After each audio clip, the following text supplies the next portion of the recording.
Tarde. Agradeço o convite da professora Nanda, do professor Daniel. Realmente estou muito feliz de estar aqui com vocês. Agradeço também a disponibilidade de cada um. Eu não estou vendo vocês, então, mas aquilo que a Nanda falou, se caso também surgir alguma convocação, fique pela minha vontade para, enfim, para abrir o microfone e conversar. Né? Acho que a frase mais dita desse ano é: seu microfone está mudo. Então, não vamos tentar conversar.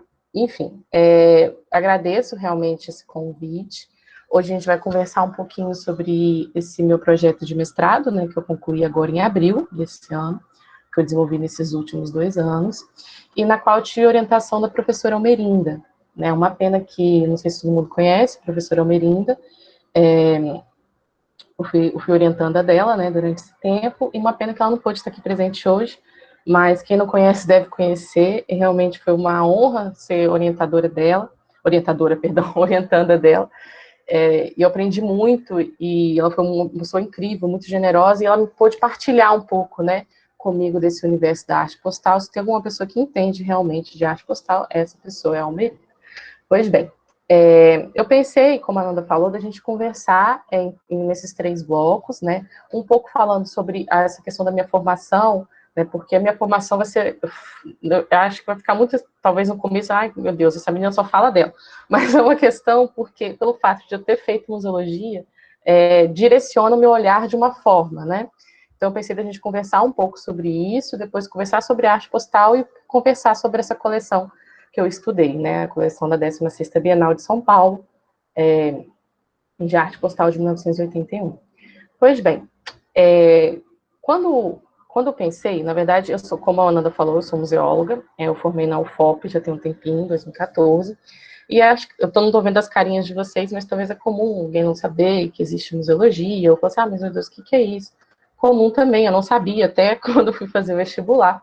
Mas a museologia, na verdade, o profissional de museus, como a gente entende hoje, né, o museólogo, ele advém, né, desses próprios commerciers, né, que eram responsáveis pela conservação de objetos do Louvre no final do século XIX, e não foi diferente no Brasil. Né, a primeira escola de museologia que a gente tem no Brasil, ela data de 1932, e ela funcionava no Museu Histórico Nacional.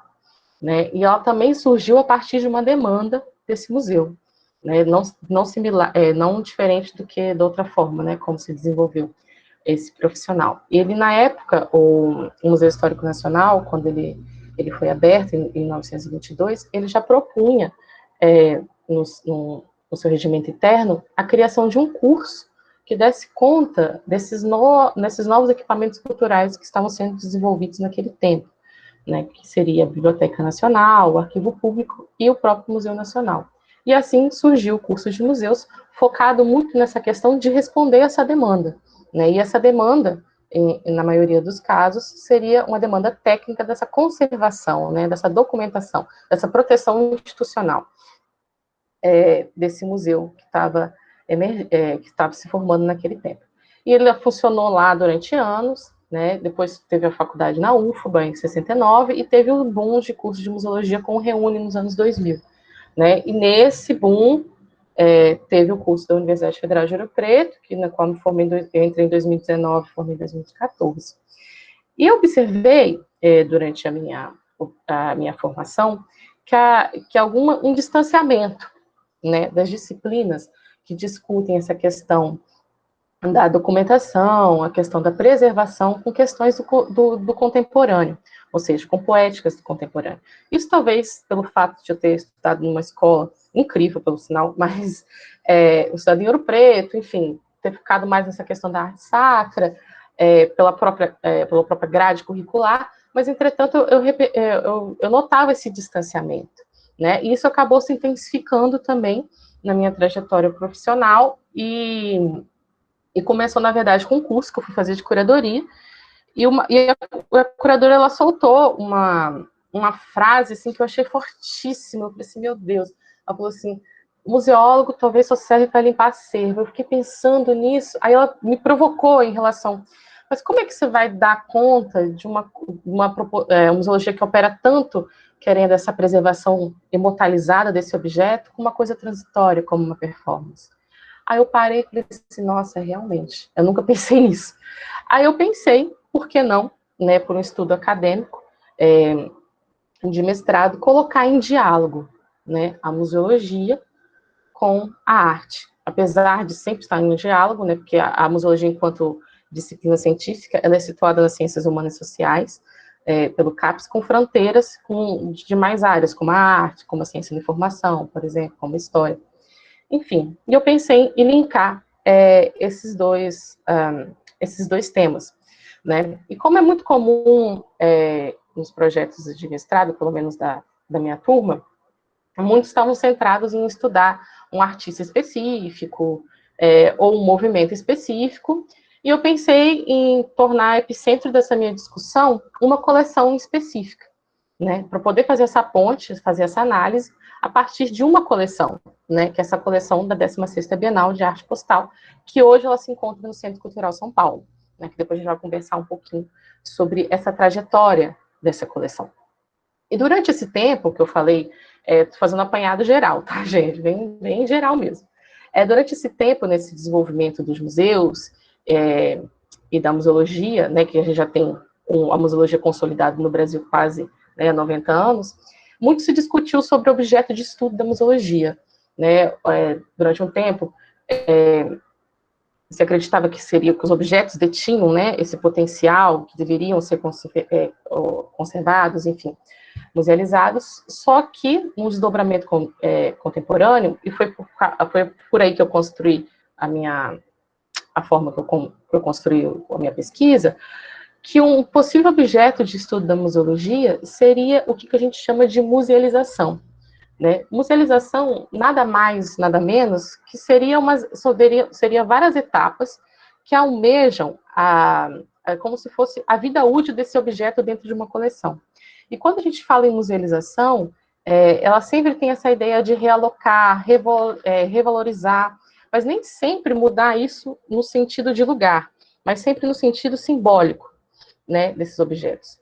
Porque antes existia uma corrente da museologia que acreditava que os objetos por si tinham essa dimensão, né, de musear, de se tornar objetos de museu.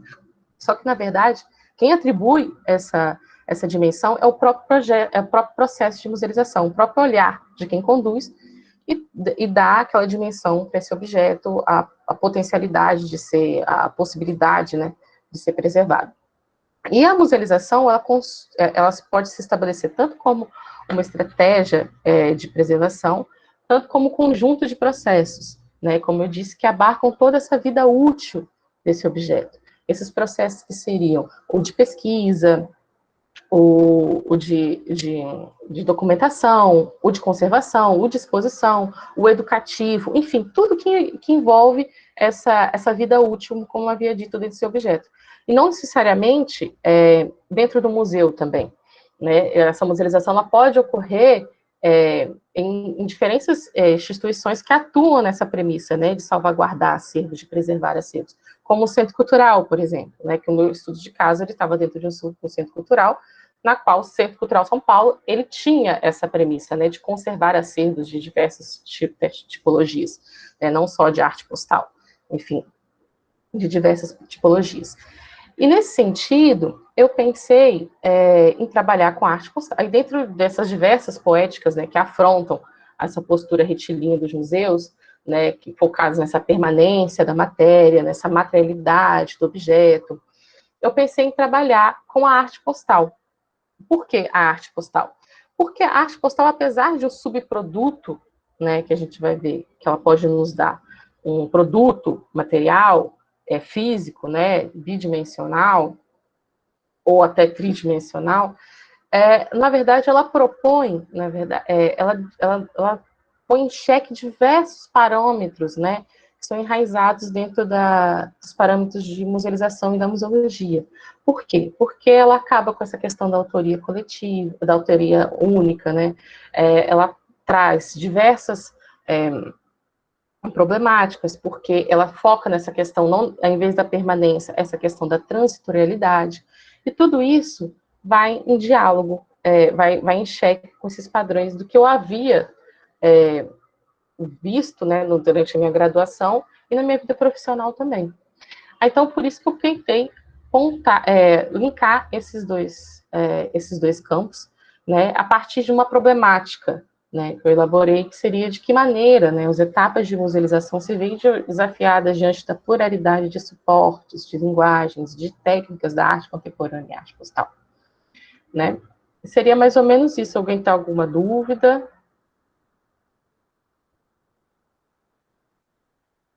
Tudo certo? Que eu não estou vendo, gente. Tudo Tá tranquilo, tudo já. certo. Tá tudo Por certo. enquanto, nenhuma pergunta. Então, tá bom.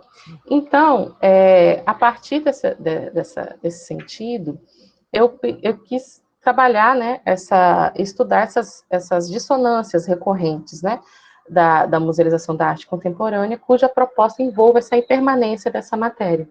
E por isso que eu escolhi essa arte postal, né, que a gente vai conversar mais um pouco. Acho que o primeiro bloco foi.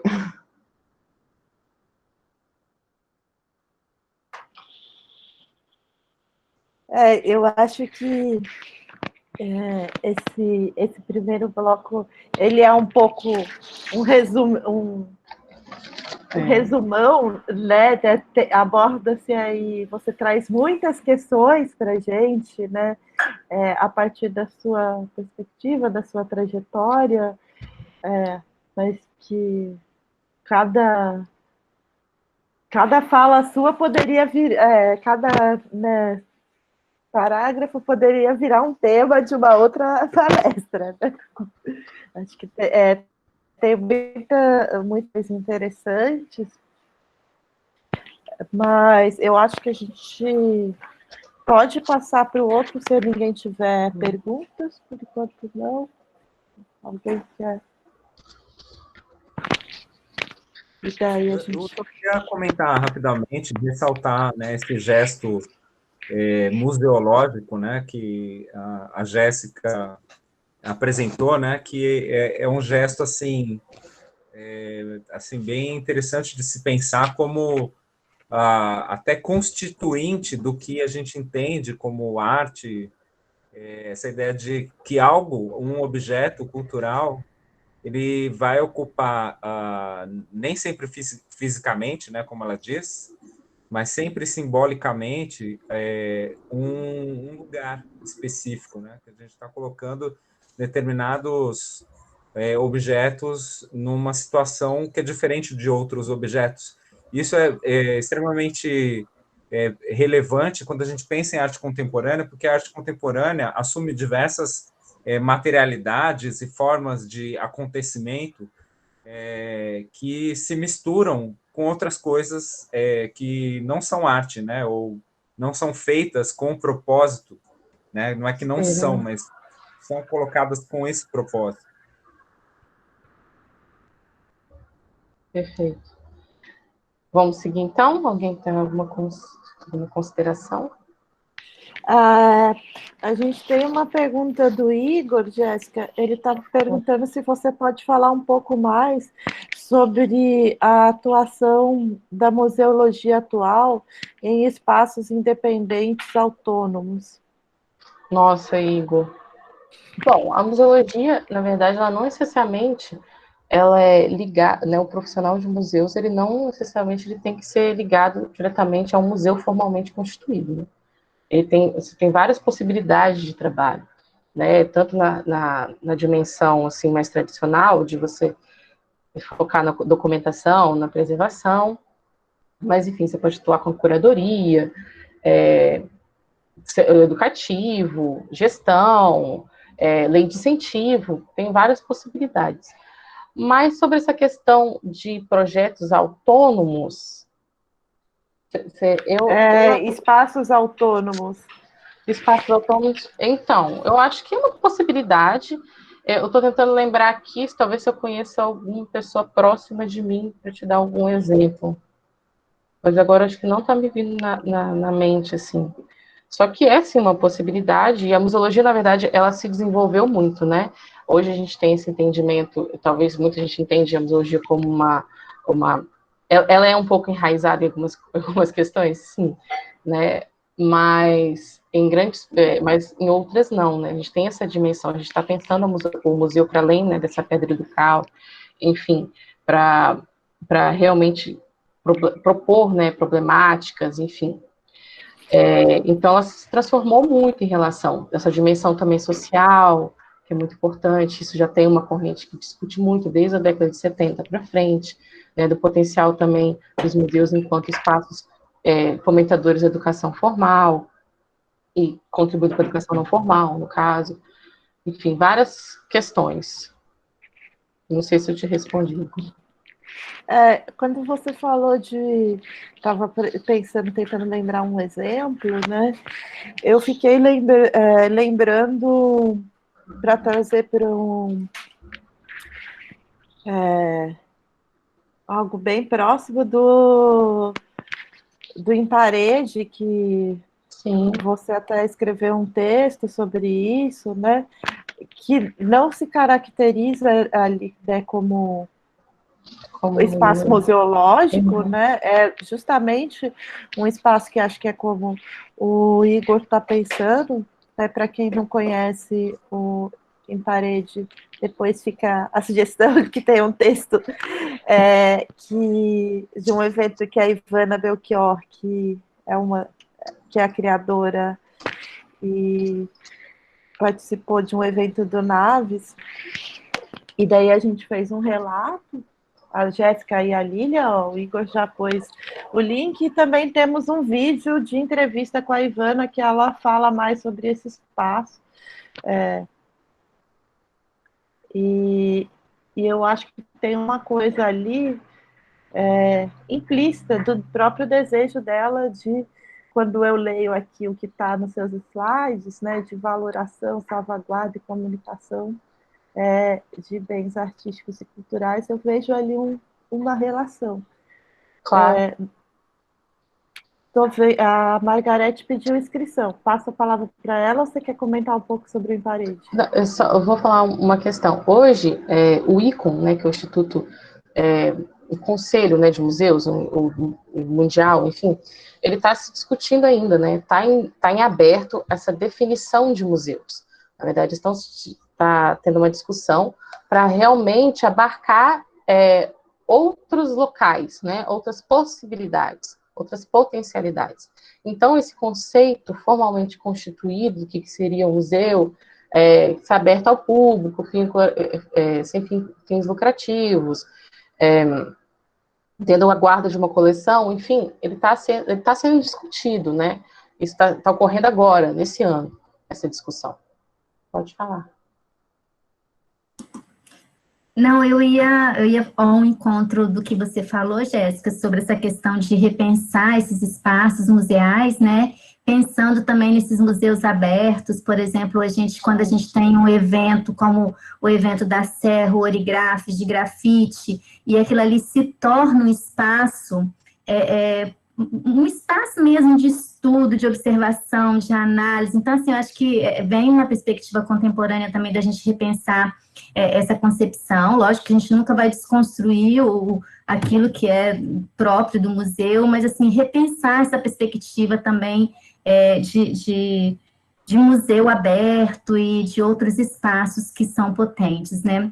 Mas, assim, o que eu queria falar com você, Jéssica, é te parabenizar, porque eu acho que a gente tem um grupo, sabe, Ananda, aqui, de meninos que estão na graduação, outros fizeram mestrado, estou vendo na P aí, e assim, eu acho que é muito importante quando a gente pensa em como articular a graduação com um projeto de pesquisa para um mestrado, para um doutorado, a partir de um lugar que a gente gosta de discutir, que a gente gosta de pesquisar, de estudar, porque eu sempre falo que para fazer um TG, para fazer um mestrado, uma dissertação, uma tese, você tem que ter tesão para estudar aquilo, porque não é fácil. Então, assim, eu acho que você encontrou um caminho muito bacana, eu acho que tem tudo a ver você ter colocado essa parte inicial, porque o lugar de onde você fala é muito importante, sabe? A gente entender que fez parte da sua história, que faz parte da sua história, mas que você articulou de uma outra forma e encontrou um lugar potente para pesquisa.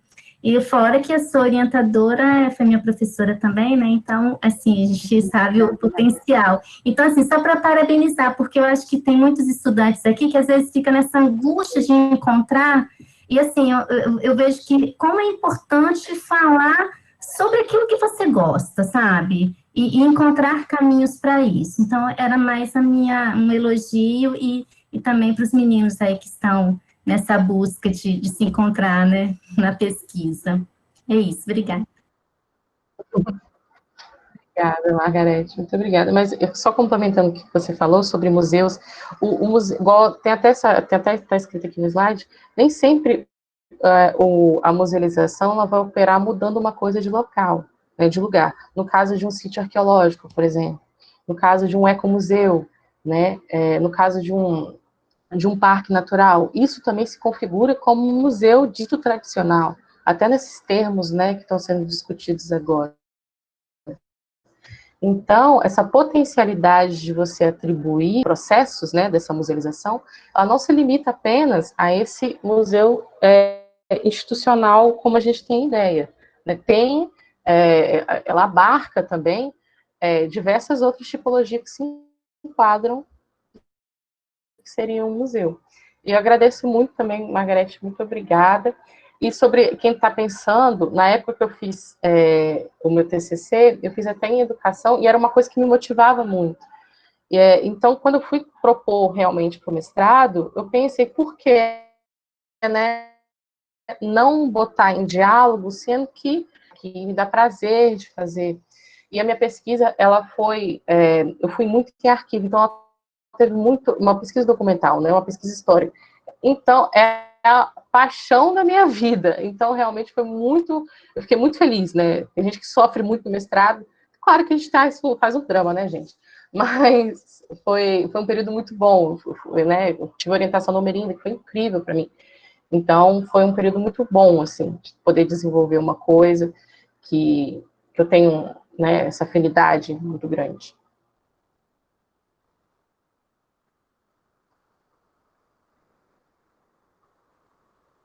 Pode seguir? Legal, Jéssica. Eu acho que agora podemos passar para o próximo bloco. Não sei se vocês estão ouvindo, que todas as imagens para mim ficaram tudo travadas aqui. Peraí, então, pode ir, né? Ok. Bom, feito isso, como pode falar. Não, era isso mesmo. Eu estava com medo de eu ter caído e vocês não estarem mais. Tipo, isso que era um teste, Fernando. Eu não estou vendo ninguém, gente. Então, ó, estou aqui. Não, mas está tudo certo. O pessoal está respondendo que está ouvindo, eu estou te ouvindo, então continuamos juntos. Então, obrigada, Jéssica. Pode ficar à vontade. Ok. Em meio a isso, como eu falei anteriormente, eu havia pensado, a partir daquela provocação, né, daquele curso que eu tinha feito, há alguns anos atrás, eu pensei, logo de hiato, que em grande parte do que eu havia visto na minha graduação, nas histórias da arte, enfim, da arte conceitual em si, por si só, ela já se transforma numa problemática, na verdade, todas as poéticas propõem uma problemática, uma museologia, porque assim, dentro desse bojo, nesse guarda-chuva da arte conceitual, que a gente está falando a partir dos anos 70 e dos anos 70, os anos 60 e 70, a gente tem essas proposições, né, que negam esse sentido, negam esse sistema hegemônico das artes, né, fazem essa crítica forte às instituições, ao formalismo, essa noção tradicional de objeto artístico,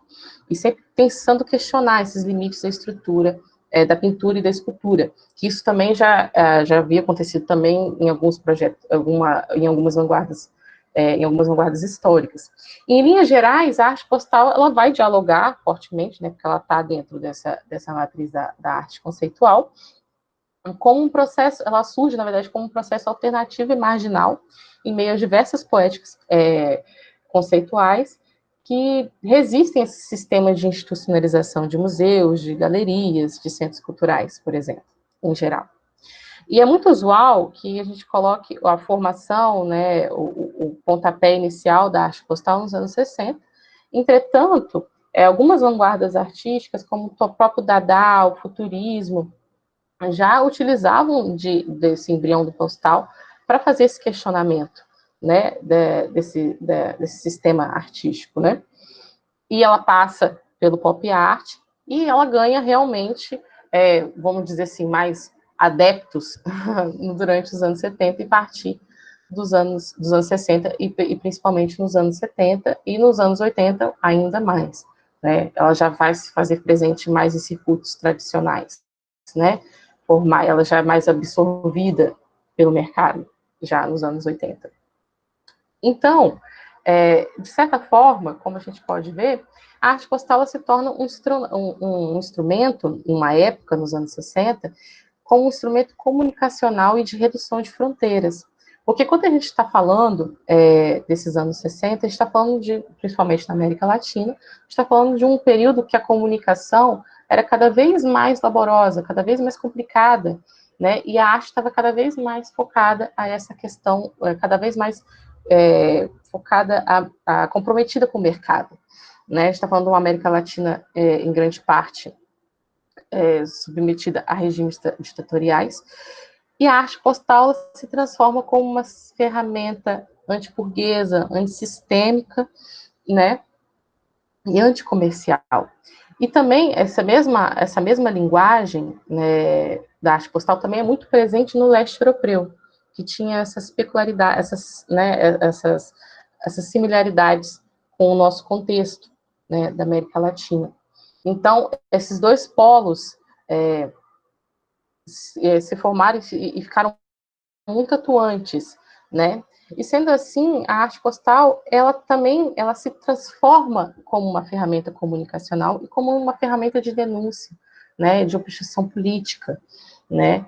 E nesse sentido, quando eu estou falando de arte postal, eu estou falando de diversas denominações, né, que englobam proposições em rede, né? O que seria em rede? Seria uma rede de artistas que trocam correspondências de forma solidária e contínua, né? Quando eu falo também de arte postal, a gente está chamando várias outras definições, ou várias outras terminologias, como a arte correio, a meio arte, né? A arte a domicílio. Aí eu coloquei nesse guarda-chuva mais por uma questão de nomenclatura na hora de escrever, né? Colocar a arte postal. Até o Paulo Bruschi, que é um dos grandes artistas postais do país, ele utiliza ele não fala arte postal, né? Para ele ele chama arte correio. Mas, enfim, eu escolhi trabalhar como essa questão como arte postal. E a arte postal, como a gente está vendo, ela vai negar esses sistemas tradicionais de arte. Ela vai focar nessa questão do transitório, em vez do permanente, de você ficar realmente dentro de uma coleção pessoal ou institucional, ela foca nessa transitorialidade dos meios, ou seja, em girar, em realmente girar com, na verdade, girar não, eu perdi a palavra, em ter esse fluxo, né, de troca. E é muito interessante também observar que muitos, e por isso também é muito difícil a gente ter uma definição de arte postal, né, porque, na verdade, a gente não tem uma definição. Por quê? Porque nisso, todos os métodos, todos os materiais, todas as técnicas podem e devem ser utilizadas, né? Existem projetos postais para serem executados em vídeo, em foto, em estilogravura, em gravura, em xerox, enfim, em desenho, em colagem. Então, ele faz essa mescla, né, de todos esses meios e materiais e técnicas são possíveis. Entretanto, a gente pode estabelecer algumas características, né, desse movimento, que seria o correio como uma principal forma, né, e meio para circulação e troca envio, o fluxo em rede, essa autonomia em relação ao mercado, em relação às instituições, ao mercado da arte, essa ausência de um júri, né, ou para legitimar o que seria ou não essas obras, ou até quando a gente vai ver nas exposições de arte postal, e como a exposição que eu estudei na 16ª Bienal, a gente tem a ausência desse júri legitimador, né? Esse júri que vai chancelar quem vai participar ou não. Todos, em grande parte das propostas, e na proposta que eu estudei na 16ª Bienal, todo o material que foi postado e foi direcionado para a Fundação Bienal, ele foi exposto, sem passar por nenhum crivo de seleção, ele foi exposto. Então, você tem essa questão dessa hibridação, desse fluxo contínuo. E tudo que está nesse fluxo pode ser chamado de arte postal, em consonância, né, a isso.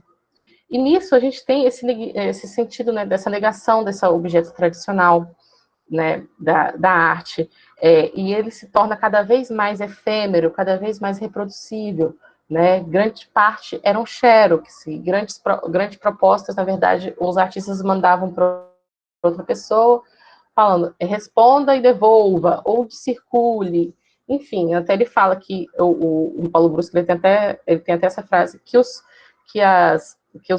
museus perderam espaços para as caixinhas, né, as caixas de correspondência, né, nesse desdobramento, né.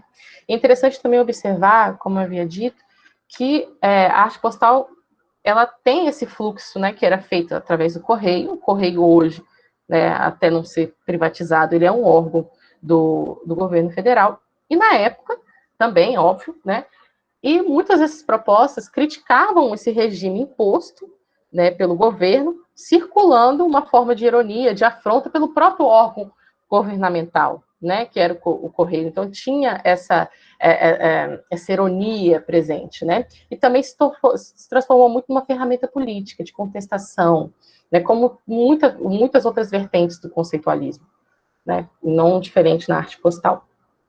E é claro também que aconteceram várias exposições de arte postal no país, exposições essas, como o próprio Paulo Bruschi propôs, antes mesmo da 16ª Bienal, e muitas das exposições, igual a primeira exposição que ele inaugurou no Correio, ela foi censurada, né? Ela foi censurada, e esse material foi confiscado como instrumento de crime, prova de crime. E esse material, segundo o artista, está confiscado, né? Não sei se existe ainda, na Polícia Federal até hoje, ou não sei, jogado no porão, enfim, do tempo da ditadura. E é muito interessante, né, como ela se estabelece. Igual eu peguei alguns exemplos aqui, essas fotos aqui, eu até peço desculpa para as fotos, vocês vão ver que está tudo com sombra, porque na época, quando eu tirei essas fotos, eu não imaginava que eu ia expor essas fotos. Por quê? Porque são algumas imagens que, durante a minha pesquisa na Fundação Bienal, eu achei, e, na verdade, elas foram guardadas como arquivo, né, como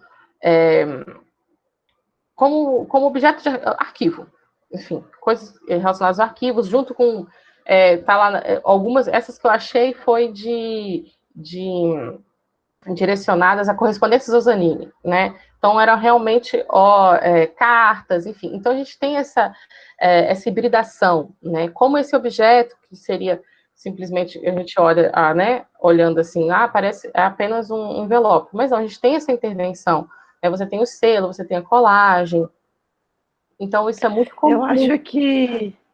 Jéssica, desculpa te interromper, mas eu acho que, aproveitando, e até para você dar um respirinho, eu acho que é interessante comentar essa diferença de arquivo e coleção, principalmente a partir da Bienal de São Paulo, né?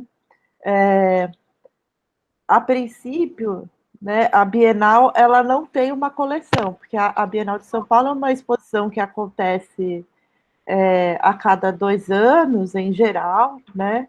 Os artistas montam suas obras ou emprestam as suas obras, e daí, após a exposição, as obras são devolvidas para os artistas, ou para as galerias, ou para os colecionadores. Mas a Bienal tem um arquivo, que é o arquivo onde é guardado uma documentação da produção dessas exposições. Então, desde o orçamento da tinta, Bienal, não sei o quê, né? E é um arquivo enorme, e também, eu acabei passando batido, mas tem essas relações, né, do que seria um arquivo, do que seria, isso seria uma obra de arte, mas que obra de arte por si só também já não é um documento. E isso também causa até estranhamento para quem estava trabalhando na Bienal de São Paulo, por exemplo, essa foto que está aqui. A pessoa vai e escreve, isso é arte postal? Devo entregar para o Júlio Plaza? Que eu não falei ainda, mas o Júlio Plaza era o curador do pavilhão de postal, né? Então, isso também causa até esse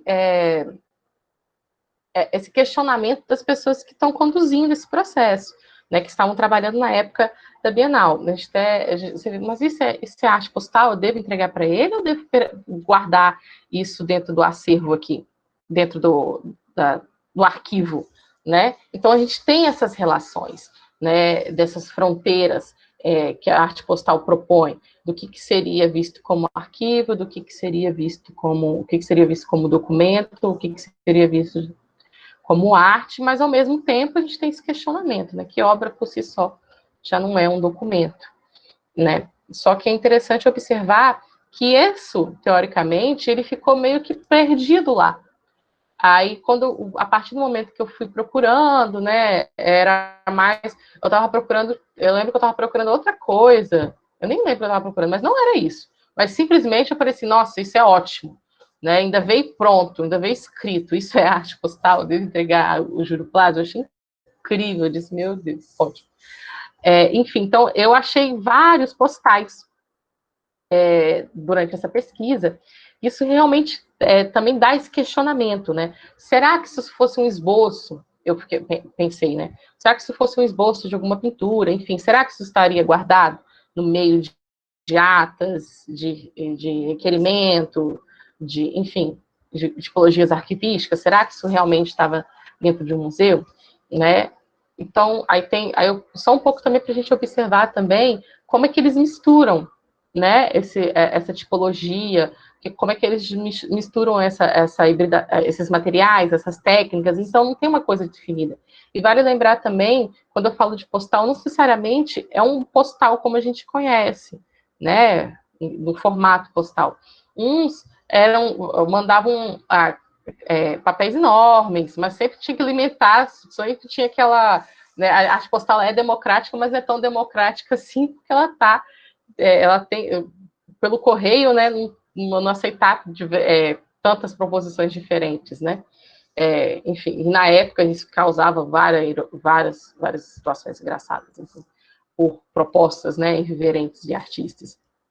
E olha essa aqui, eu achei super interessante também, talvez estava exposta, né? Só que como grande parte são xerografias, são xerox, né? Talvez ficou perdida lá e não foi doada. E é interessante observar, como vou falar também mais tarde, a Bienal de São Paulo aconteceu, que eu estudei, em 81.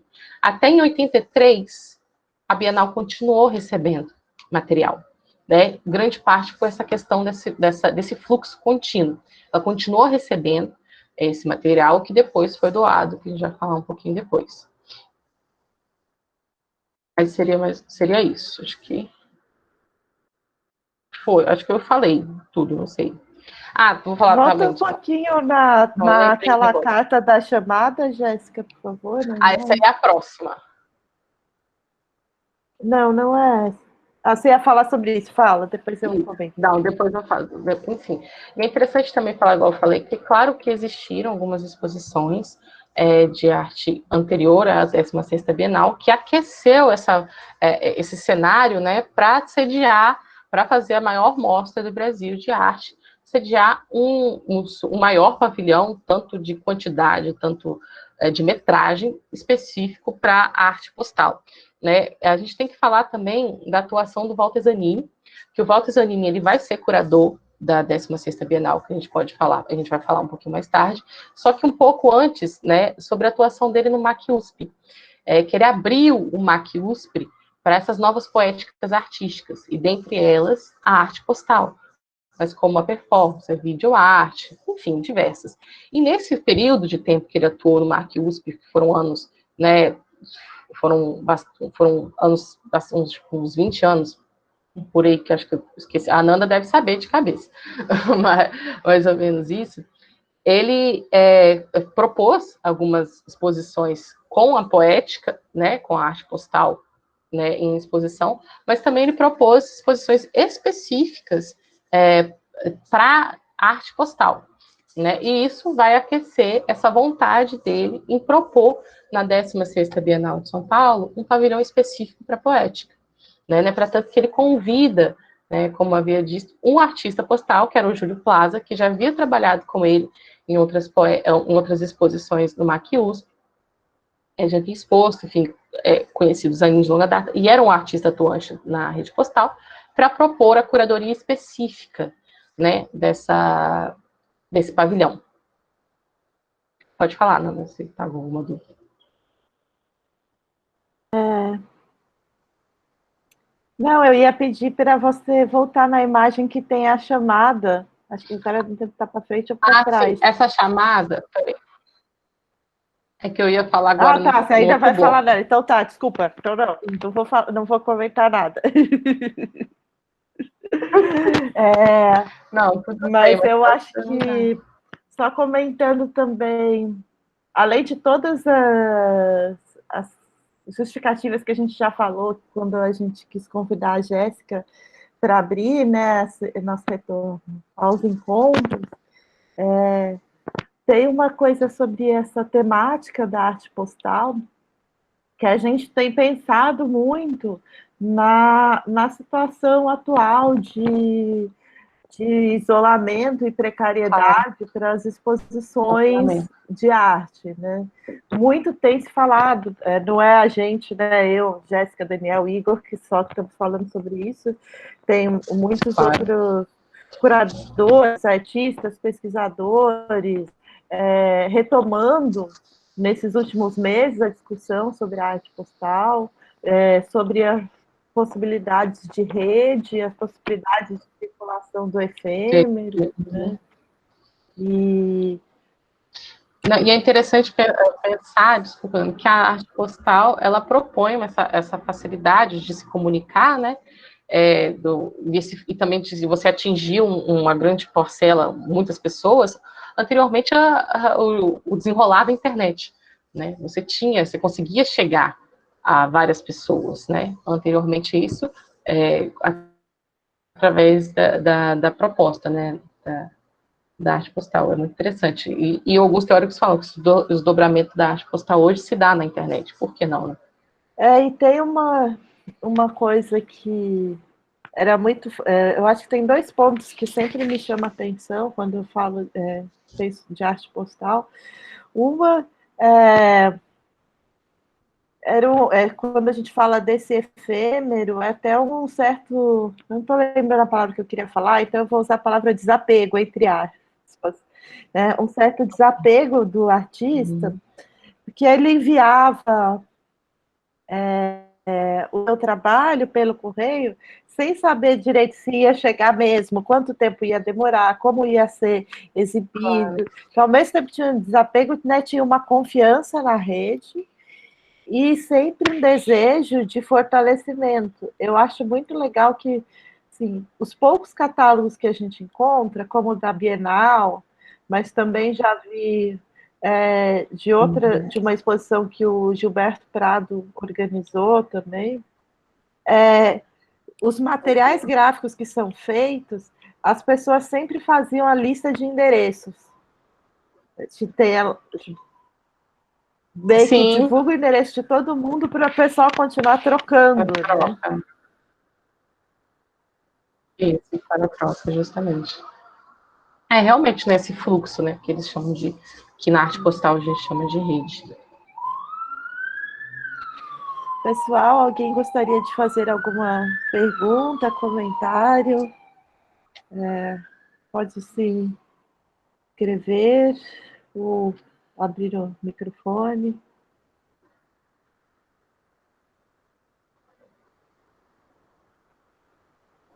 Eu queria fazer um comentário rápido, né, que foi...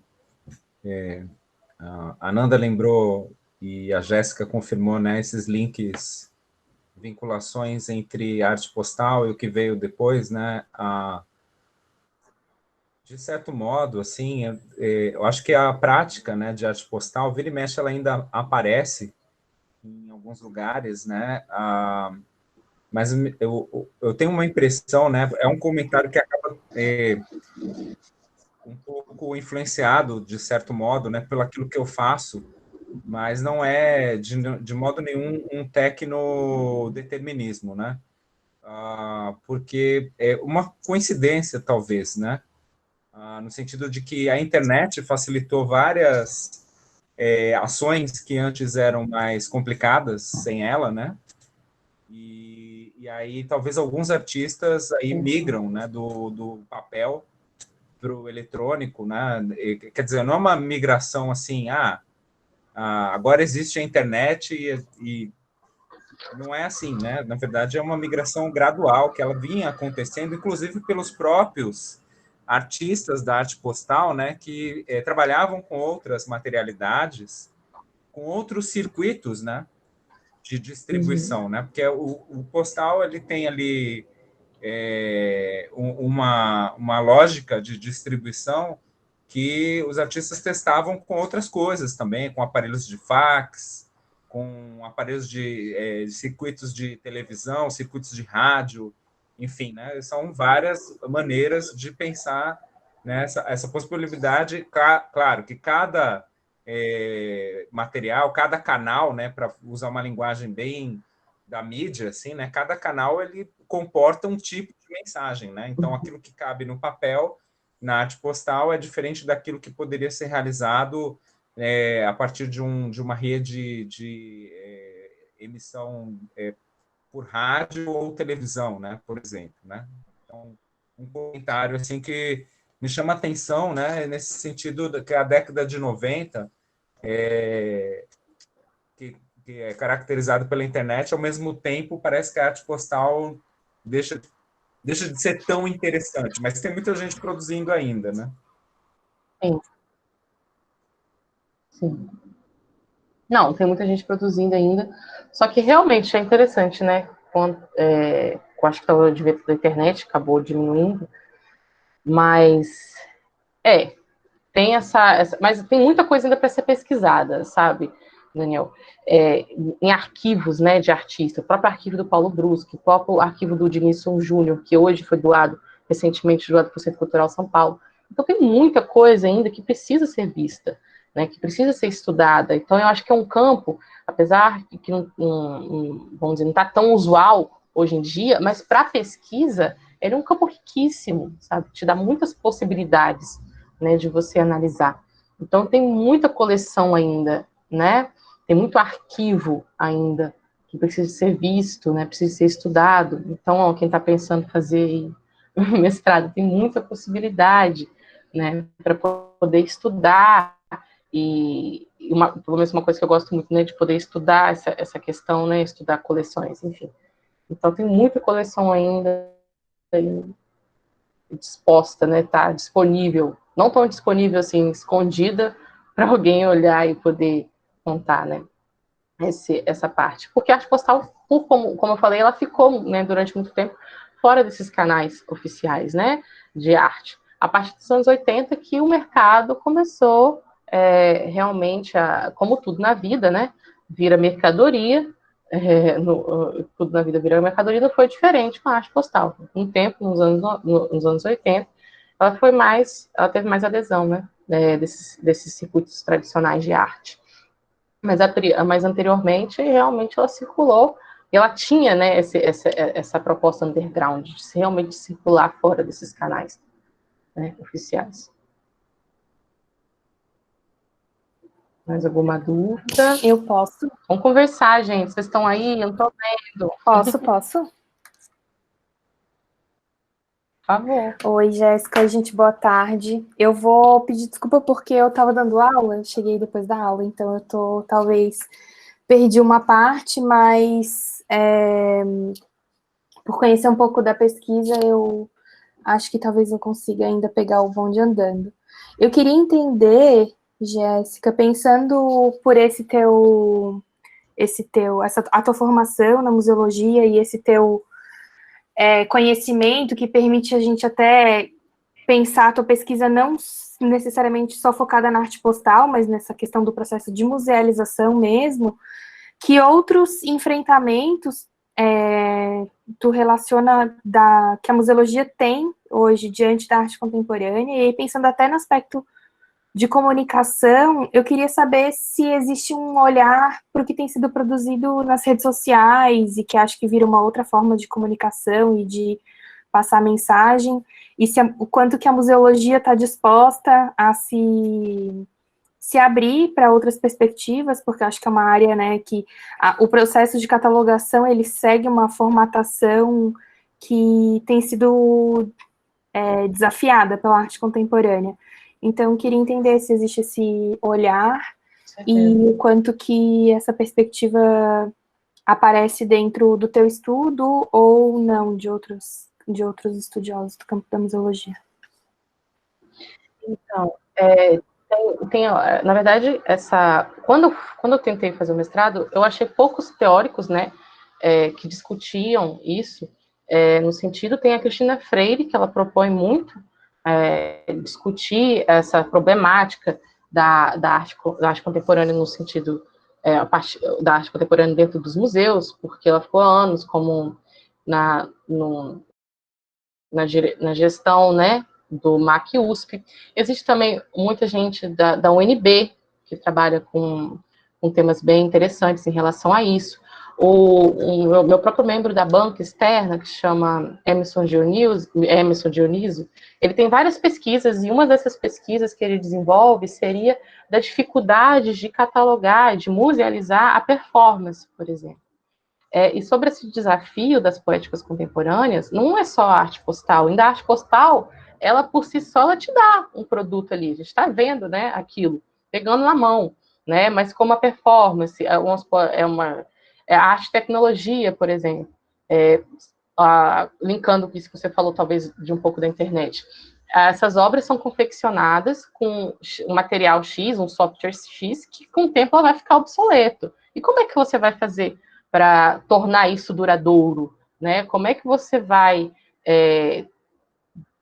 preservar isso, né? Que musealizar não significa que isso vai perdurar, porque muitos desses materiais e técnicas e proposições, eles tendem a desaparecer, tendem a se tornar ou obsoletos, ou os materiais tendem a realmente ter já se transforma um problema para o restauro, por exemplo.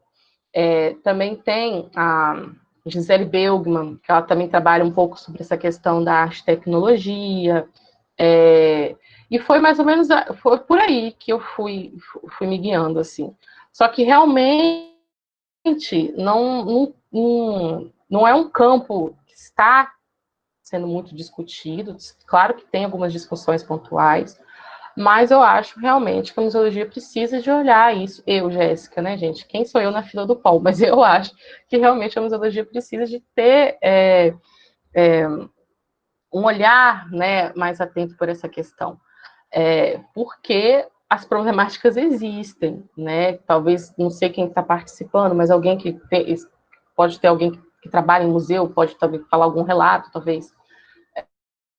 Porque, principalmente nessa questão da conservação, né? Como é que você vai conservar determinadas peças que são, né, que tendem realmente a desaparecer, enfim. E é uma problemática que eu acho emergente. É claro que os museus estão se transformando, a gente está tendo diversas discussões, como eu falei, o ICOM está tendo uma discussão ainda sobre essa definição de o que é museus, né? Ainda não tem, apesar que o museu virtual ele existe, mas o IBRAM, que é o Instituto Brasileiro de Museus, ele não tem uma definição assertiva do que seria um museu virtual, por exemplo. Ele ainda está em aberto para poder discutir, porque ele sabe que hoje a potencialidades são outras, né? Então ele está discutindo isso. Então eu acho que é uma demanda emergente para diversos setores também, né? E é mais isso. Mas realmente foi, assim, não tive tanto acesso, mais foi a Cristina Freire, eu acho que a Cristina Freire, eu usei bastante ela. Quem tiver alguma curiosidade sobre essa questão de bibliografia pode me procurar depois, que eu posso falar alguma coisa que eu utilizei, e também de discutir, né, essa questão. Durante os anos 70, ela passou por vários boicotes, tanto de nível internacional, tanto de nível nacional. E a Fundação Bienal, ela tinha esse desejo, né, de recuperar esse prestígio, né, de recuperar essa adesão desse público, desses artistas, né, com essa virada para esses anos, os anos 80. E nisso, o diretor da Fundação Bienal, ele convida o professor Walter Zanini, que eu havia dito que ele ficou anos, né, na gestão do MAC USP. Nessa época ele já tinha saído saído do MAC USP, né, deixado o cargo, para ser o curador da 16ª Bienal. E ele retoma, né, uma prática que antes acontecia na Bienal, que era uma figura central nessa gestão, que antigamente, a Nanda, por favor, pode falar sobre isso, não era chamado de curador, e que o Zanini inaugura, né, o que seria essa era dos curadores na 16ª Bienal. E a escolha do Zanini foi muito por conta desse trabalho incrível que ele realizou durante esses anos do MAC USP, e por ser uma pessoa realmente aberta, né, às novas poéticas, em contato direto com esses artistas atuantes, principalmente da rede, enfim, já artistas que trabalhavam com essas poéticas contemporâneas. E ele convida o Walter Zanini para fazer essa curadoria da 16ª Bienal, e o Zanini propõe diversas mudanças, né, no esquema da Bienal. Ele muda, né, a forma de representação dos países, ele muda essa questão do júri, do conselho, ele propõe várias mudanças, diversas mudanças, né? E a Bienal de São Paulo, ele propôs, né, para fazer a maior mostra, né, de arte do país, ele propôs, por que não, fazer um pavilhão exclusivo e dedicado para a arte postal. Porque o Zanini acreditava que a arte postal, para ele, representava a desmaterialização da arte, melhor representava, né, essa desmaterialização da arte no meio do século XX. Então, ele falou assim, por que não colocar em um maior espaço institucional de arte, né, essa poética que sempre está tão à margem, né, desses sistemas institucionais. E ele chama o Júlio Plaza, né, que, como eu falei, já havia trabalhado com o Zanini no MAC USP, para atuar como curador, junto com o Zanini, mas ele curador específico da coleção de arte postal.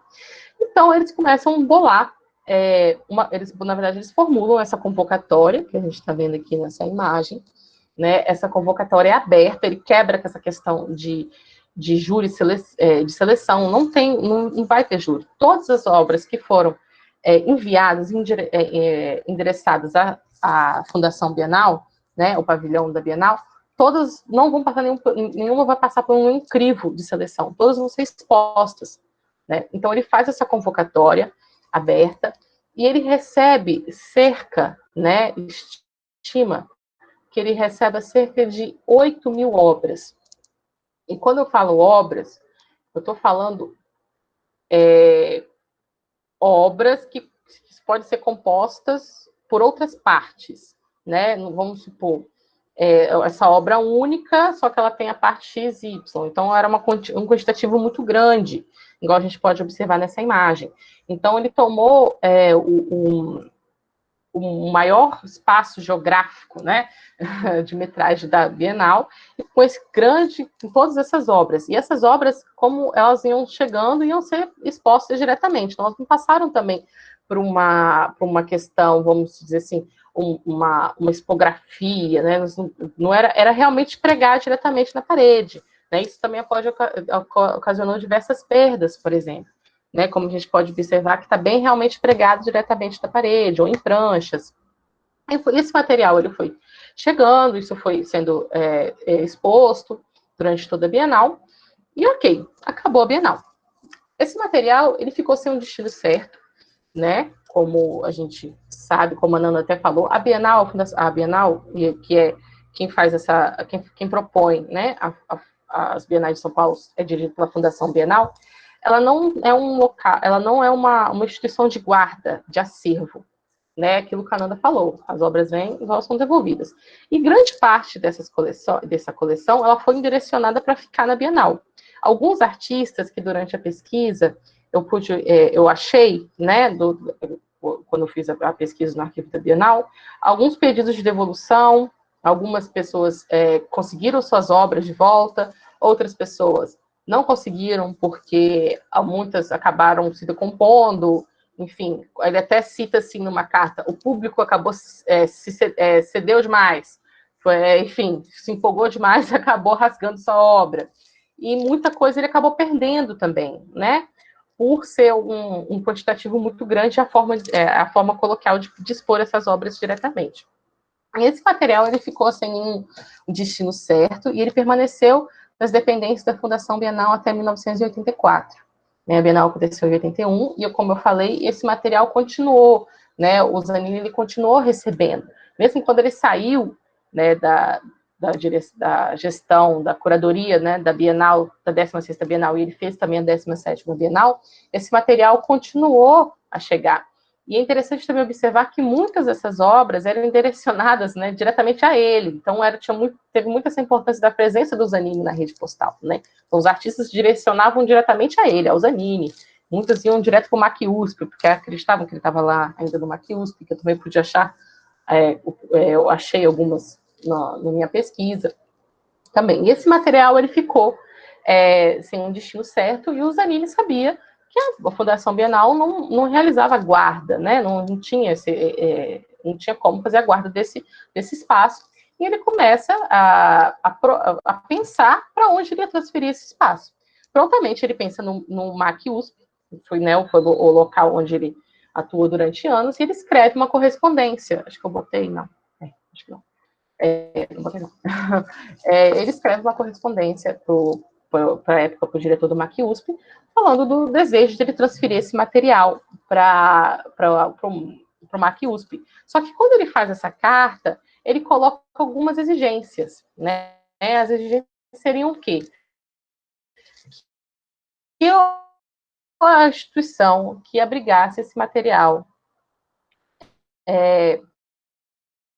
fizesse a documentação dessas obras, criasse um espaço adequado que funcionaria esse material, fosse catalogado, fosse documentado e disposto a pesquisa.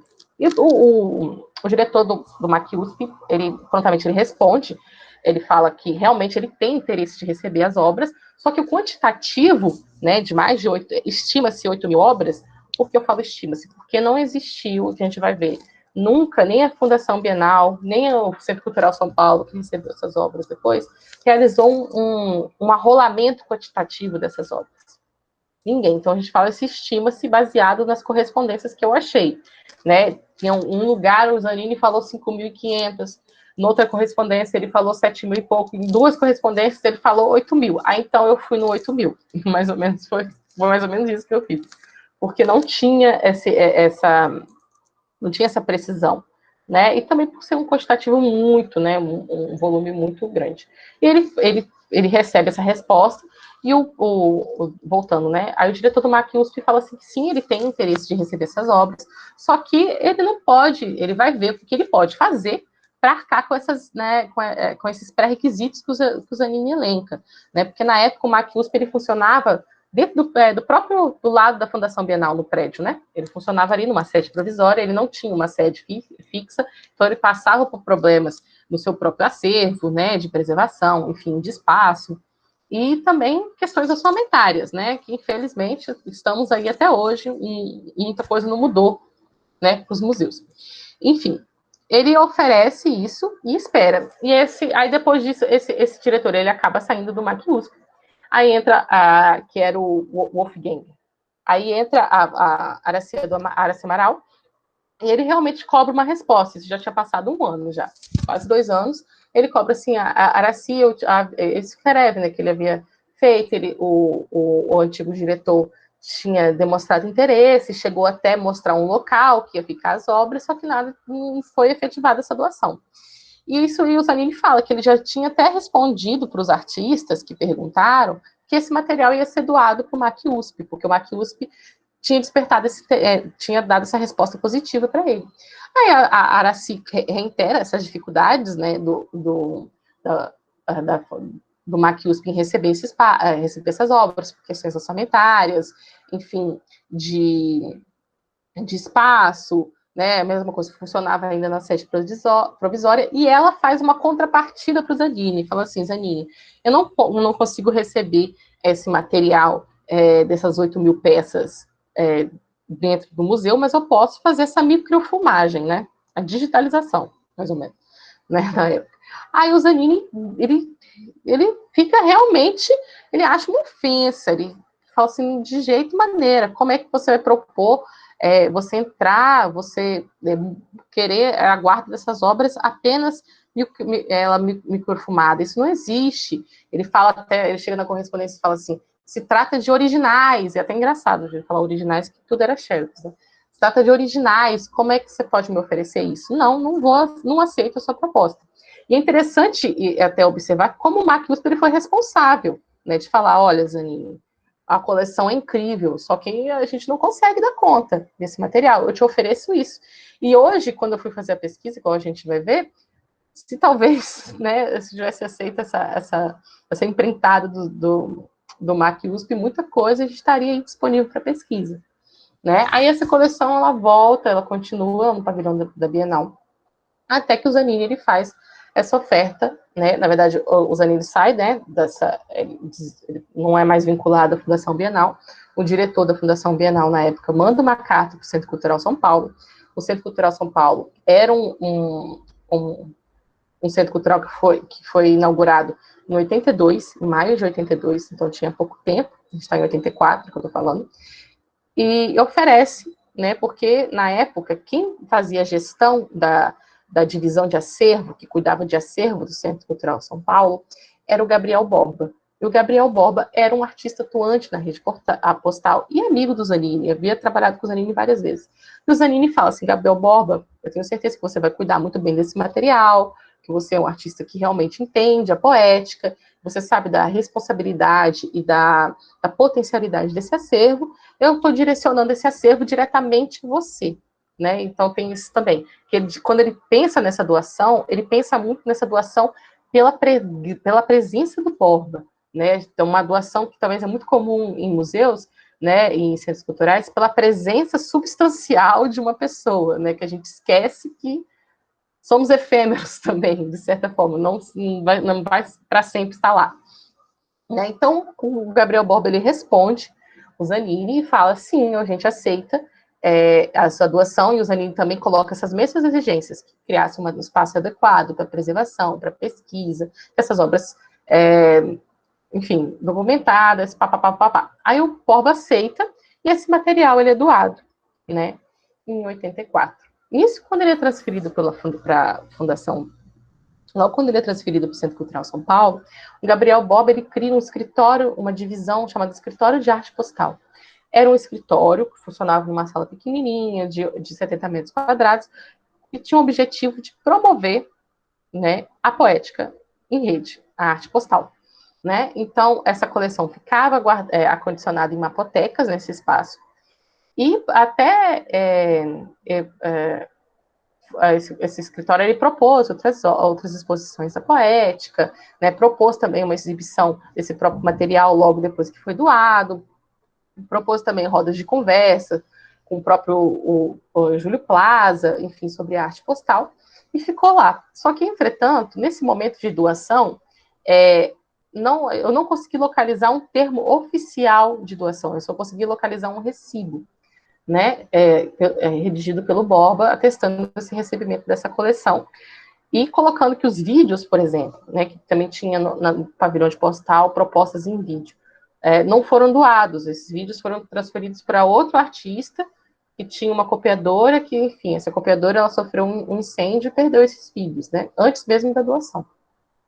E essa coleção entra no Centro Cultural São Paulo, ele entra muito pela essa questão dessa figura, como havia dito, do Borba na instituição, né, e na época o Centro Cultural São Paulo, apesar dessas iniciativas promissoras em criar um núcleo dedicado à poética, né, de poética em rede, não realiza nenhuma ação, nenhum processo de musealização, por assim dizer, vamos dizer. Ele não se preocupa em catalogar essas obras, não se preocupa em fazer um rolamento quantitativo, avaliar o estado de conservação, nada. Ele simplesmente recebe essas obras, né? E na época, é interessante observar que o Centro Cultural São Paulo, ele veio com uma proposta inovadora, né? Na época, ele já realizava, e também interessante que ele também já realizava guarda de outras obras, né? Ditas tradicionais, pintura, escultura, enfim, que vieram do IDART, né? De São Paulo, que antigamente, né? Que era o IDART, já é outra história. Ele já realizava essa guarda, só que não teve essa preocupação em documentar essas obras. E lembrando que o Centro Cultural São Paulo é um órgão da Prefeitura Municipal. Então, todas as obras que entram no Centro Cultural São Paulo, elas são tombadas em conjunto com a Secretaria Municipal de Cultura. E essas obras não passaram por esse tombamento, como se ficou, em questões legais, uma doação informal, né? Só que o Zanini, teoricamente, tinha ficado até então ok. E também a gente percebe também esse apego do Zanini com essa coleção, né? Porque ele faz essas exigências, ele vai direto ao Borba, então ele realmente tinha a dimensão do potencial dessas obras e tinha também esse carinho, né? E dentro dessas obras a gente tem objetos, gravuras, xerox, livros de artistas, fotografias, enfim, diversos suportes que foram doados com em torno aí de 586 artistas baseados no catálogo, tá? Que eu consegui esse número, reforçando sobre essa questão desse desafio de poder afirmar um quantitativo. E na época, né, não diferente, o Borba, ele acaba se afastando do Centro Cultural São Paulo, logo em 1985, e essa exposição, foi aí, né, que começa o destino errático e pouco esclarecido dessa coleção dentro do Centro Cultural São Paulo. Né? Essa coleção, na verdade, ela fica sobre ainda funcionava esse escritório de arte postal, entretanto o Borba sai, e nisso o Zanini também faz doação de outras obras de arte postal, como a Multimídia Internacional, foi uma exposição, que foi outra exposição de arte postal, de 79, ele doa esse material também, e esse material ele foi documentado formalmente no sentido de tombo, já da arte postal do 16ª Bienal, não. E logo nesse ano de 86, a gente acontece um primeiro caso problemático em relação a essa coleção, que foi quando o Centro Cultural São Paulo, ele tem, não sei se todo mundo conhece, ele tem uma arquitetura incrível, só que ele tem vários problemas de infraestrutura. E um desses problemas de infraestrutura, durante uma chuva forte em São Paulo, um funcionário do escritório de arte postal estava de férias e trancou o escritório. E ele levou a chave, e teve uma inundação e corrompeu grande parte das obras. Resumindo, foi isso. Né? Eu estou vendo a hora que acho que eu falei demais. Resumindo, teve esse primeiro incidente que aconteceu com a coleção, que foi essa inundação, e começou a fazer aí começou essa questão, e já teve essa perda, né? Só que realmente eles não sabiam saber esse quantitativo de quanto perdeu, mas sabiam que tinha perdido. E o escritório de arte postal, ele é fechado em 89, a partir de uma demanda vinda da direção, porque a direção queria ocupar esse espaço para abrigar uma exposição de um mês. Eles acabam acabando com o escritório de arte postal para sediar essa exposição de um mês e transferem essa coleção para o almoxarifado, junto com outras... O almoxarifado, gente. O almoxarifado no sentido que a gente pensa mesmo de almoxarifado. É interessante observar que a instituição já tinha um espaço para reserva técnica. Inclusive, anos mais tarde, ela vai ganhar ela ganha uma verba destinada, né, à criação de uma reserva técnica em papel. E a gente vê também que a instituição ela se nega a olhar para esse material de arte postal. E essa coleção fica sumida durante anos, até que uma ajudante do Zanini procura o Centro Cultural São Paulo para fazer uma exposição e queria expor alguma parte da 16ª Bienal, e quando eles se direcionam ao almoxarifado, eles não acham obra nenhuma. Na verdade, eles acham uma obra e falam, cadê as obras? Aí, nisso, abre-se um processo de busca, né, dessas obras durante o Centro Cultural São Paulo, um processo de averiguação, né, interna, abre-se também um boletim de ocorrência, E começam as buscas, e foram achando essas obras em locais diferentes, só que o processo, quando eu fui analisar o processo, eu vi diferente, tudo bem, a gente está falando de anos atrás, mas o processo ele não procurou escutar quem era envolvido com as obras, o processo não procurou realmente suprir essas lacunas já documentais existentes da instituição, ele simplesmente abriu esse processo, acharam algumas obras no setor, no arquivo morto da instituição, né? Então é bem forte isso, acharam essas obras no arquivo morto, e quando eu falo essas obras, era um quantitativo de mais de 10 mil peças, porque além da 16ª Bienal, a gente está falando de mais de 6 coleções de arte postal que foram doadas, né, após essa doação. Então, tinha um quantitativo enorme, né, e foi resumido a X, que eu não estou lembrando agora de cabeça, a X envelopes, né, e nesse sentido, abre-se um processo para averiguar, abre-se um processo para entrar essas obras, né, para fazer patrimônio, né, para ter um acompanhamento mais assertivo. Entretanto, esse processo ele não levado adiante, e essas obras fica parada realmente durante anos, né? Esse processo ele foi arquivado em 95, mas essa denúncia aconteceu, se não me engano, em 93. Ele foi arquivado sem punir e sem achar nenhuma resposta. Né? Esse processo simplesmente foi arquivado, essas obras que acharam foram transferidas para uma mapoteca sem serem digitalizadas, acondicionadas, documentadas, nenhum tipo de ação, e muito menos expostas. Né? E durante anos essa coleção permaneceu aí, e teve a primeira iniciativa de olhar essa coleção de arte postal advém do setor que era destinado a fazer eventos no Centro Cultural São Paulo, né? O Centro Cultural São Paulo é dividido em núcleos, né? E essa coleção de arte postal, ela fica dentro da coleção de arte da cidade hoje, mas seria da divisão de acervo, né? Em si, que cuida de vários tipos de acervo. E a primeira iniciativa advém desse grupo que era responsável por propor exposições, que tinham um desejo de propor uma exposição de arte postal, e foram lá buscar. É nisso que eles foram buscar esse material. Eles começam a observar que o estado de conservação das peças, muitas estavam já em estado agravado, enfim, estavam já com perdas irreparáveis, que o material estava diretamente colado na própria prancha.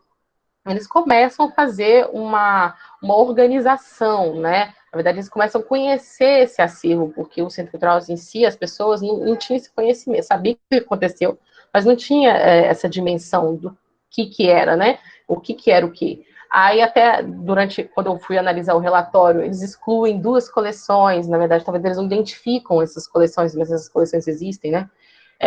Eles acabam excluindo isso do relatório.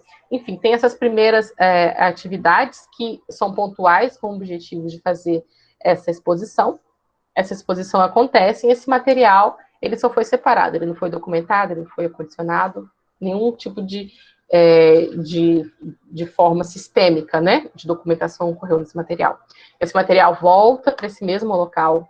Durante esse tempo, o Centro Cultural ele recebe um projeto da Fundação Vitae, que foi, inclusive, na mesma época que criou a Reserva Técnica da GAEU, mais ou menos assim, mas o mesmo projeto, talvez na mesma época, mas o mesmo projeto, ela tem instalada uma nova Reserva Técnica, elaborado em 2012 um banco de dados exclusivo para a coleção, né, da Divisão de Artes Plásticas, e tudo isso, a instituição ela não procurava incluir a arte postal nessa questão, né, não procurava incluir. Isso perdurou, aí isso voltou em 2008, essas iniciativas começaram a ser conduzidas, aí a pessoa que estava, né, que é a Isis Baldini, que também tem um trabalho incrível sobre essa questão da coleção, ela é afastada do Centro Cultural São Paulo, então esse trabalho para novamente, esse trabalho só é retomado agora em 2013, isso, em 2013, e dentro desse trabalho, o trabalho empreendido pela coleção de arte, pela equipe da coleção de arte da cidade, fala que a coleção que era composta por 8 mil peças, hoje ela tem 2.795 peças, dentre essas peças, obras e documentos, que totalizando aproximadamente de 1.500 itens, né? Que, quando eu falo em itens, são partes que compõem uma peça. Então, a gente tem esse déficit, né? A gente tem é visível o quanto se perdeu dessa coleção, né? E a própria instituição, ela, para poder documentar esse processo, ela faz vários tipos de manobras, porque elas encontram esses desafios, porque o banco de dados que foi formulado em 2000 era um banco de dados formulados para obras ditas tradicionais, como a pintura e a escultura. Então, campos que a arte postal propõe como proposições coletivas, ou se ela está vinculada a outra proposta, eles tiveram que fazer uma reunião para poder ajustar esse banco de dados, né, para poder documentar. O Centro Cultural do São Paulo, a equipe, né, responde que essa coleção, a resposta deles é que essa coleção está documentada, entretanto, essa coleção não foi ainda toda digitalizada, né, então, e tão pouco eles não conseguem afirmar assertivamente, né, o quantitativo de itens. Então, acho que no sentido mais conservador do termo, a gente não pode ver como essa coleção como documentada, né? Então, a gente vê esse ato, né, e esse despreparo institucional em receber essa coleção.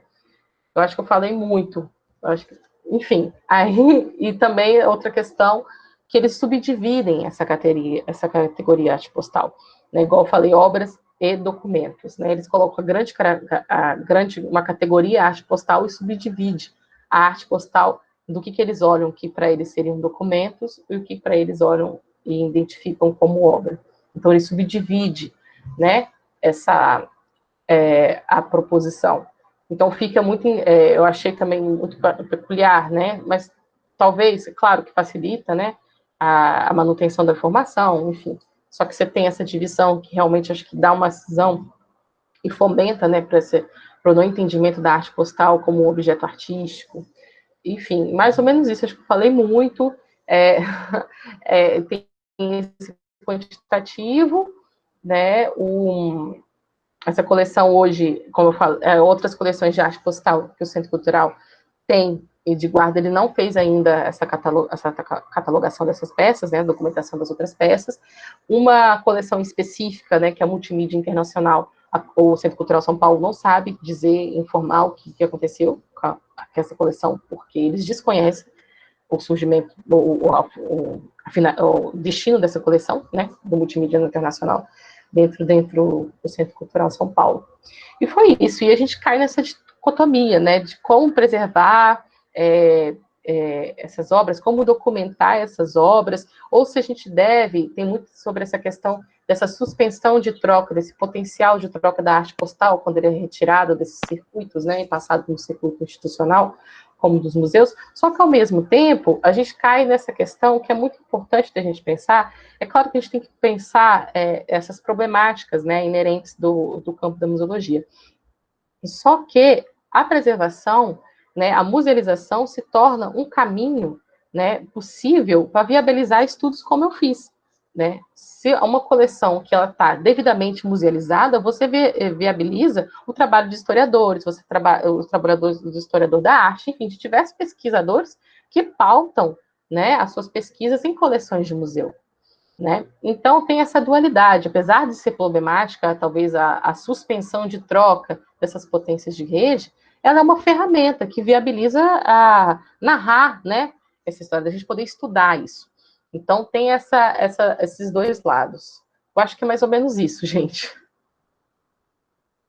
Talvez agora com dúvida, não sei. Ai, muito bom te ouvir, Jéssica. Muito obrigada.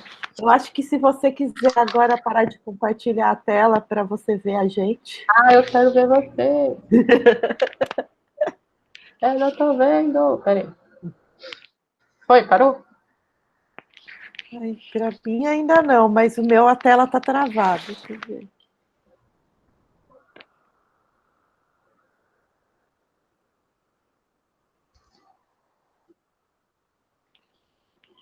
Acho que foi. Foi. Eu acho que é interessantíssimo te ouvir, tem milhões de questões, né? E eu acho que é um contexto das instituições do nosso país, né? Não é só o caso dessa coleção, dessa instituição. A gente conhece várias outras histórias que, né, não vamos entrar aqui, mas acho que também, ao mesmo tempo, traz ou ressalta a importância da sua pesquisa para retomar e colocar isso em debate, em diálogo, e também eu acho que é importante muito a gente te ouvir todas essas histórias de como vai se configurando, né, a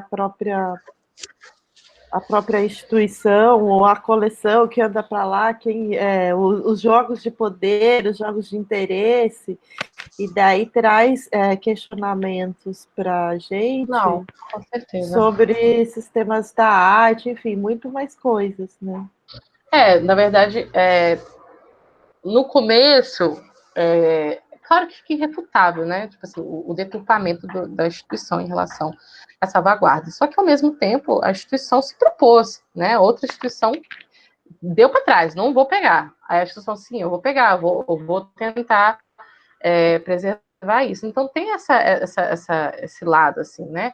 Que também foi importante, enfim, de receber isso, né? Porque você pensa, o MAC USP era uma instituição que já tinha poéticas similares, tinha poética, né? Tinha arte postal já na coleção, tinha poéticas similares e tudo mais, não quis abarcar, né? Não quis comprar, né? Pegar essa empreitada, né? Já o Centro Cultural São Paulo propôs, mas é claro que essas escolhas, né, deles, não sei, eu não posso afirmar, não tô, né? Não fui eu que conduzi, mas é claro que são questões políticas também, né? Envolvem várias questões de realmente, talvez é claro também de uma deficiência crônica, né, das instituições em relação a pessoal mesmo, não de ter um corpo, né, de trabalho maior para poder dar conta e tudo mais, mas é claro também que é uma decisão política, né, de escolher a gente não tem aqui o Luiz Maria falou que tem uma pergunta.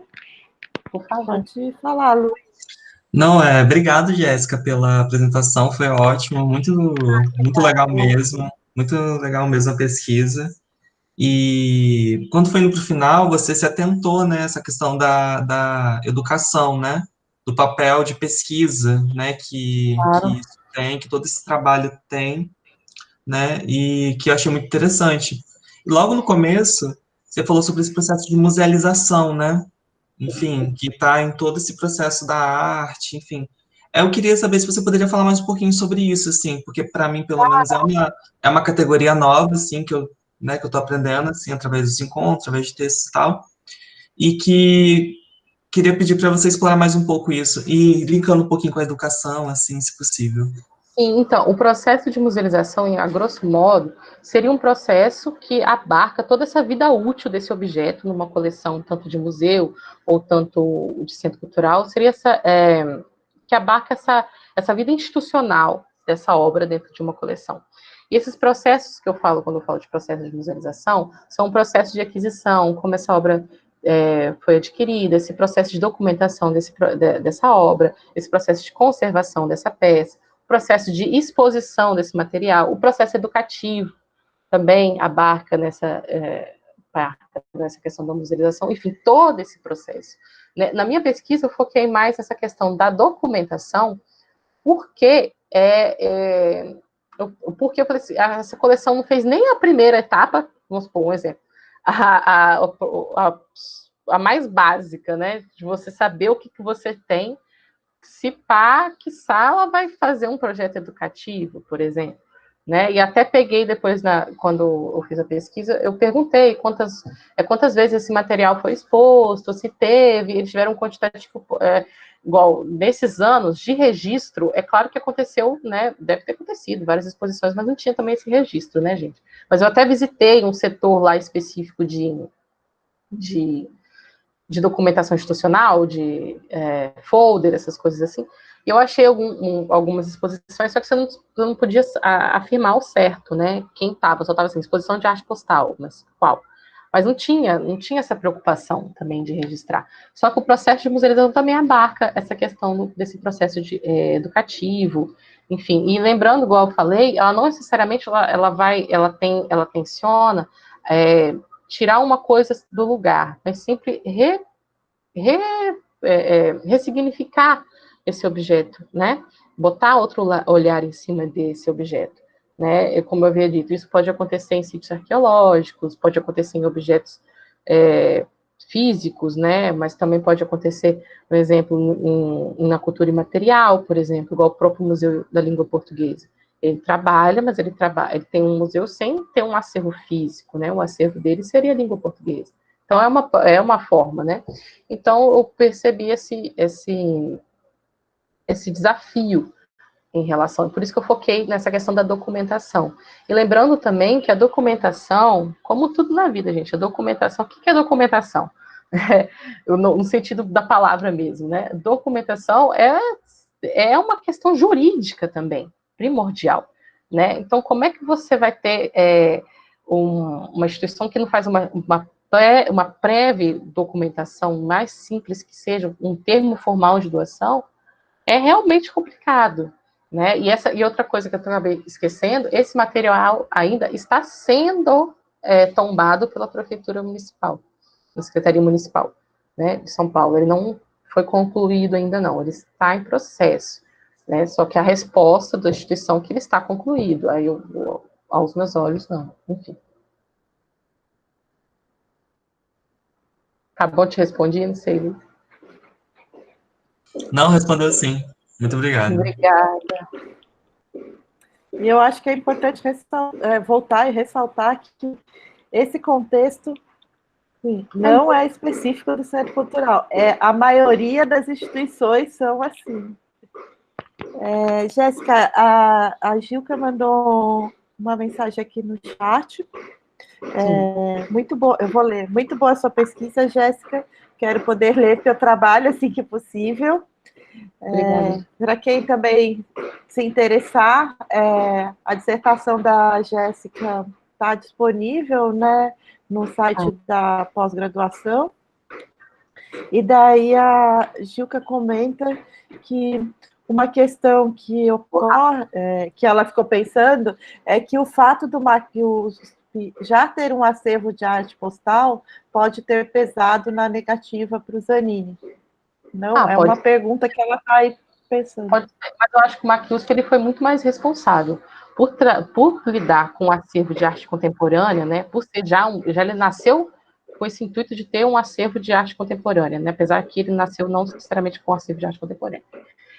Ele já sabia dessas dificuldades, né? E essas problemáticas recorrentes. Mas pelo que eu analisei perante as cartas que eu tive acesso, foi mais uma questão estrutural. O MACUSP ele não tinha uma sede, ele não funcionava onde no prédio ele funciona hoje, ele funcionava das dependências da Fundação Bienal, e também essa questão orçamentária, né? Ele não tinha espaço, ele já sofria, né? Até a área se fala, a gente sofre já uma questão, um problema crítico de espaço com o nosso acervo, a gente não tem como arcar com essas 8.000 peças, né, Zanini? Né? Ele até faz essa proposta, como eu havia dito, e ele logo fala que não.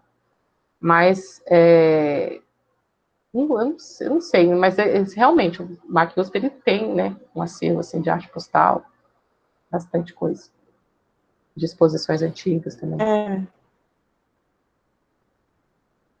Marcos Viraminha queria fazer uma pergunta também, se inscreveu. Pode falar, Marcos. Oi, Jéssica, gostei muito da sua fala, muito legal. Eu conheço muito pouco sobre arte postal, mas eu acho um trabalho muito legal. Eu acho que, assim, vendo isso também como um material da década de 80, que era os fanzines, também seria um ótimo trabalho para se levantar, para se falar, né? Porque foi um momento muito louco esse, né? Dos anos 80, e eu participei ativamente, tive muita participação nisso, fazia muita coisa assim, então foi muito legal, entendeu? Mas assim, eu queria fazer umas colocações, porque eu acho que assim, no ano passado, eu tive o privilégio de participar de uma roda de debate na HU sobre gestão de acervo, né? E uma das falas, né, Peraí, vou desligar o ventilador, desculpa.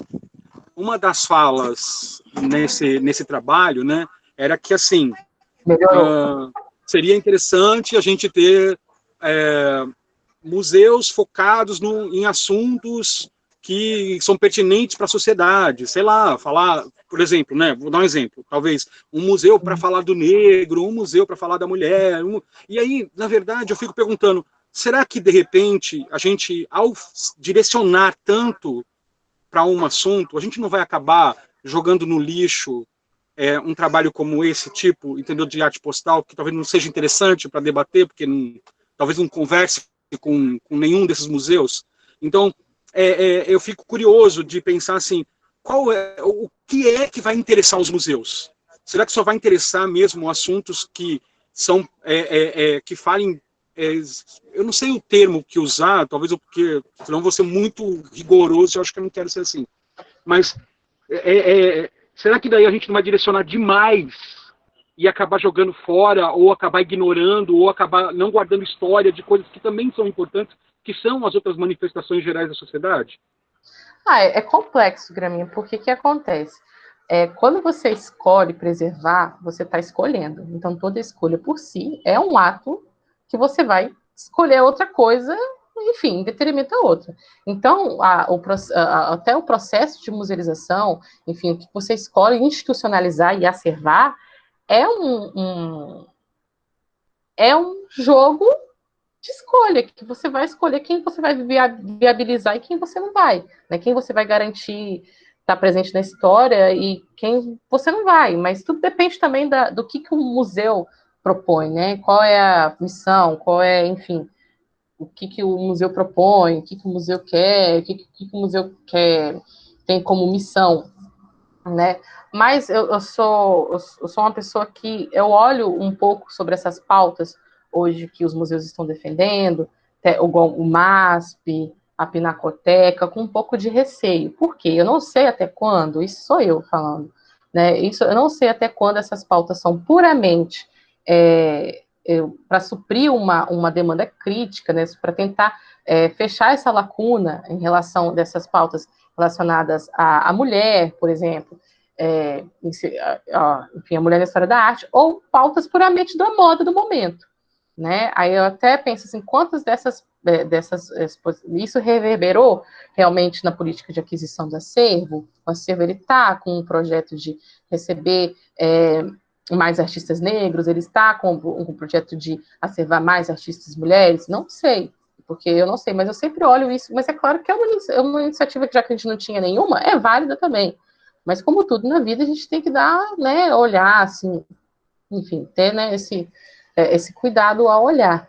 Mas, por por isso que eu também vejo as coleções de museus, né, como um local de muita história, muita memória e de muito esquecimento também. Você escolheu determinada coisa para você preservar em detrimento a outra, né? Então, a musealização também é um juízo de valor que você vai atribuir. Então, isso recai, né, que os objetos por si não têm valor, né, não é que eles não têm valor, assim, não tem essa dimensão, claro que tem, entendendo mais ou menos? É a gente que vai atribuir essa dimensão a esse objeto para depois a gente continuar, né. O objeto histórico se faz histórico a partir do olhar, ou, enfim. Não sei se te respondi também. Bom, gente, estamos chegando ao final do nosso encontro, já estamos aqui, né, há 2 horas. Nossa, rápido. Não sei se Jéssica quer fazer alguma arremate final, não, fala. No mais, eu quero agradecer a todo mundo que está aqui comigo nessa tarde calorenta, entendeu? Espero que todo mundo esteja bem, a graminha está certa e com o ventilador, entendeu? Usem máscara, álcool em gel, fiquem em casa. Muito obrigada, tá, pelo convite. É um prazer poder conversar com vocês. Desculpa o nervosismo. Eu falei assim para a Nanda, eu disse, nossa, Nanda, eu fui ler minha dissertação e falei assim, gente, mas é mesmo, eu falei isso. Eu não estava me lembrando mais, porque quando a gente pensa que a gente está em outubro, passou o Dia das Crianças, é Natal, gente. Então, você já fica assim, e aí? né? Isso foi em abril, quando eu falei esse ano, foi lá no começo do ano, parece tão longe, né? A nossa vida, e a gente não tinha noção do que ia acontecer conosco. Enfim, mas eu agradeço, tá bom? Muito obrigada, professora Nanto, Daniel, é um prazer. Estou com o grupo desde o começo, pretendo continuar. E é isso, muito obrigada. Posso completar aí, Ananda? Rapidinho? Tá, fazer os agradecimentos, né, e dizer aí que realmente foi muito legal ouvir sobre a pesquisa. Eu acho que, assim, várias questões, né, surgiram, e ideias, e, né, coisas que não são exatamente perguntas, mas insights, né, a partir do seu olhar sobre esse acervo, sobre, né, na verdade, o assunto mesmo é meio que o que vai ser importante no futuro, né, é quase isso, assim, né, que ronda todo esse processo cultural dentro de uma perspectiva museológica, né? Porque às vezes a gente acha que tem coisas que não serão importantes no futuro, né? E às vezes essas coisas vão ser importantes por vários motivos, às vezes econômicos, às vezes sociológicos, né? De grupos sociais que vão reivindicar determinadas questões ou pautas, né? Como foi mencionado agora. Então, é um pouco esse desafio, né, do que fica, né, como é que a gente mantém, né, então, achei muito legal, isso eu até fico pensando, né, nas práticas digitais, né, que é, assim, meu assunto, como é que essas coisas de hoje, né, às vezes passam na nossa tela tão rápido e a gente não... o que vai ser importante, né? O que eu dou print na minha tela para guardar para depois, né? E quantos prints eu vou guardar, e isso vai gerar, né, um acervo gigantesco, né, de 8.000, ou, né, hoje em dia a escala é muito maior, né, de guardar dados, né? E aí, o que será feito disso no futuro? Para quem vai interessar, né? Então, achei muito legal isso. Valeu, Jéssica. Obrigada, gente. Muito obrigada a todos. É... Tá próxima a Gil, eu quero também conhecer o trabalho. Bom, Jéssica, eu te agradeço imensamente. Foi realmente um encontro hoje muito rico. Acho que aprendemos muito, foi maravilhoso te escutar.